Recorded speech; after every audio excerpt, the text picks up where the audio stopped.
that is because Russia attacked us, not because of our internal troubles. We will resolve all our political issues in our own time. We don't need anybody to dictate it. The Ukrainian President Volodymyr Zelensky has announced fresh peace talks with Russia tomorrow. They'll take place in Istanbul. It comes after Donald Trump threatened Vladimir Putin with severe sanctions if there was no ceasefire reached within 50 days, a deadline that falls at the beginning of September. The Kremlin said it didn't expect a miraculous breakthrough from the discussions. Vadym Prystaiko is the former Ukrainian ambassador to NATO and to the United Kingdom. Vadym, a warm welcome to you. Thank you. I suppose that the question our listeners might be posing is if there's no miraculous breakthrough that the Kremlin expects after yesterday's discussions, what is the point in having them? Yeah, actually, you know what? We're never saying that we are not expecting some breakthroughs. We wanted to have a breakthroughs, and we are coming with 4 topics to discuss. That's at least what President Zelensky mentioned today in his daily talking to the nation. Yeah. The first one is exchange of the prisoners and very unfortunately bodies of the fallen soldiers. Second one is returning kids being stolen by Russians from Ukrainian orphanages on the occupied territory.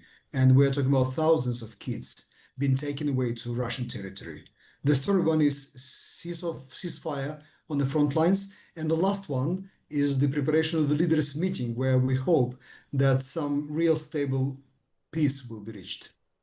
Yeah, so, there might be improvements, is what you're saying, to some of the situation at the moment in terms of prisoners of war and those children which Russia took from Ukraine into Russian territory, which is all worthy. It is all worth doing, of course. But the wider issue of peace talks and that deadline that Donald Trump has issued to Vladimir Putin, will that start to spike through or not? It very much felt before that Vladimir Putin had no incentive to bring this war to an end. It appeared that Russia was on the ascent with their attacks, more so than Ukraine.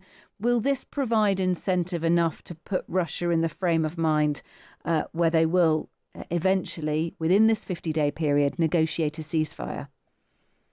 I totally agree with you. It might not bring us any closer, but what we're trying to do, we were trying hard to pave the way so we can one day sit at the table of negotiations and build this peace. What at the same time, what our soldiers are trying to do, they're not allowing Russians to progress any further into Ukrainian territory. And I agree with you that all of this good, the kids and exchange of the prisoners, but this is a part of Ukrainian daily life, and people cheering each and every bus of the soldiers, and sometimes bodies are being brought back home. It is not resolving the war, especially the way our partners and allies wanted to see it, but this is at least a glimpse of hope that we're getting at least something out of it. Myself personally, as a diplomat, I'd like to see real progress in the negotiations, and I wanted Russians to sit at the table and actually agree on some things which allow us not to fight and kill each other anymore. But at least that's what we have. That's our cards we are throwing at the table. Look, this is the first time that Ukraine and Russia have met to discuss any sort of peace talks in 7 weeks. So it is positive. Do you think Vladimir Putin will ever get round the table with Volodymyr Zelensky? That is something that the Ukrainian president has challenged the Russian president to do. Sooner or later they will, and they will do it not because they have consciousness to do it. No, because we are managing to stop them. And over the 3 years of their attempt, they couldn't even finish what they promised to have this, little region of Donetsk to get them, what they promised to have this, newly established republics, now the addition to Russian territory themselves. So we managed to stop them, and sooner or later they will understand, they will realize that there is no possibility in the world that they will able to get the whole Ukraine. Don't forget that Ukraine is the biggest by territory in Europe. That's a big nation. It's very difficult to fight it, especially when they have friends along it. What do you think that Ukraine, Volodymyr Zelensky, are prepared to concede?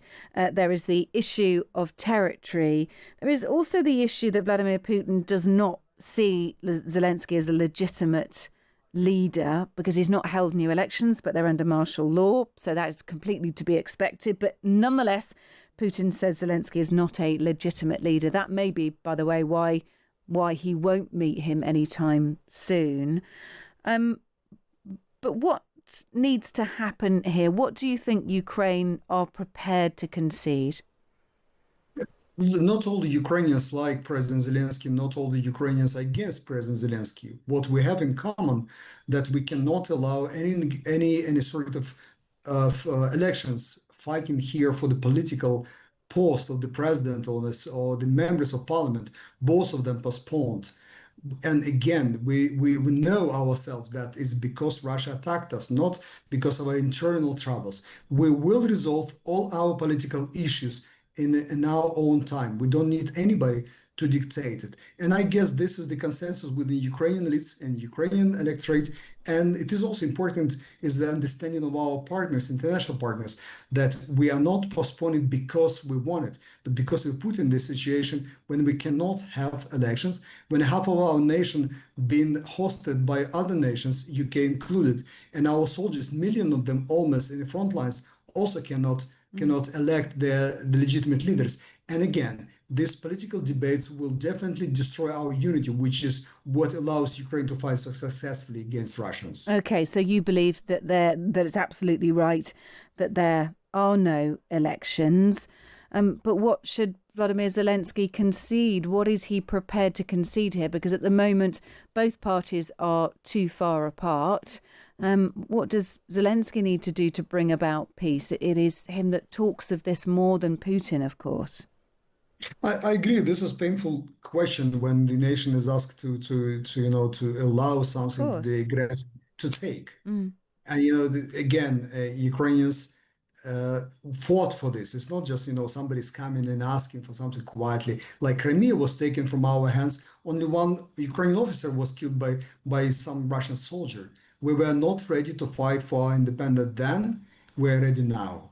And I guess that if anybody in Ukrainian system, any political leader will allow to think of formally, officially seize any lands to Ukraine, he will face a revolt, which Ukrainians were showing over the years of their independence and even longer. We will not allow leaders to become dictators. That was obvious. And again, we cherish our history and our territory and our own lands. They will be very difficult challenge how to get Ukrainians and Russians to agree on some lands, territories. I don't believe that Ukrainians are ready for that. Yeah, I wanted to talk to you about a slightly separate but related story, and that is anti-corruption protests that are taking place in Kyiv this evening. This is Volodymyr Zelensky facing these protests tonight after Parliament backed a controversial bill limiting the power of anti-corruption agencies.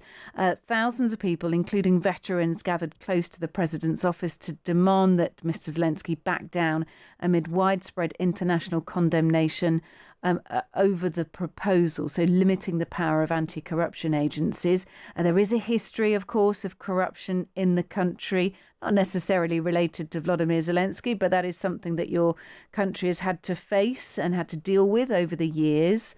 What do you make of what's been happening tonight with these protests?